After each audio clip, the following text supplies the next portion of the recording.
एक जादुई जंगल जहाँ हर तरफ फूल ही फूल थे। वहाँ एक ऐसा घर मौजूद था जो चमकदार क्रिस्टल से बना हुआ था। ये घर इतना चमकदार था कि इसकी रोशनी से पूरा जंगल चमक रहा था। इस जादुई घर में एक परी रहती थी जिसका नाम अलवीना था। अलवीना एक छोटी सी परी थी जिसके नाजुक पर बहुत चमकदार और खूबसूरत थे।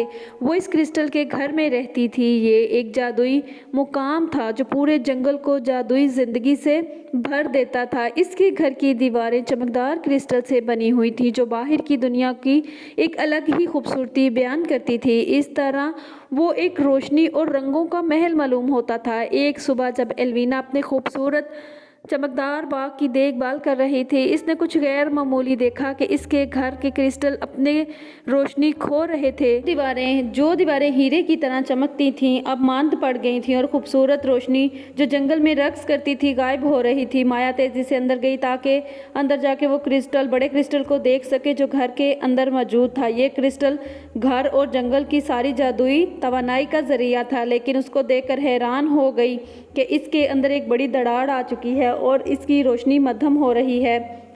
बहुत ही फिक्रमंद हो गई और इसने सोचा कि अगर इस क्रिस्टल की रोशनी ख़त्म हो गई तो सारे जंगल की तवानाई ख़त्म हो जाएगी। अलवीना ने सोचा कि फ़ौरन इसे कुछ करना होगा। अलवीना को जादुई चश्मा याद आया जिसका पानी किसी भी चीज़ को ठीक कर सकता था, लेकिन ये चश्मा दूर जादुई पहाड़ों में था जिसकी हिफाजत एक बड़ा सांप करता था। अलवीना ने बगैर देर किए एक छोटा सा बैग तैयार किया जिसमें क्रिस्टल की बोतल और परियों की खाक रखी और सफ़र के लिए निकल पड़ी। वो बुलंद पहाड़ों, ऊंचे दरख्तों और चमकती हुई नदियों के ऊपर से जंगल की तरफ रवाना हो गई। वो बहुत लंबा और ख़तरनाक सफ़र तय कर रही थी। अलवीना को घने और धुंधले जंगल से गुजरना पड़ा जहाँ कुछ भी देखना मुश्किल न था। आखिरकार कई दिन और रात के सफ़र के बाद अलवीना जादुई पहाड़ों तक पहुँच गई। गार के दाखिले पर अलवीना को एक जादुई सांप मिला जो किसी को भी डंक मार सकता था। सांप ने फनकारते हुए ज़ोरदार आवाज़ से अलवीना की तरफ देखा और कहा कि तुम यहाँ क्यों आई हो छोटी परी।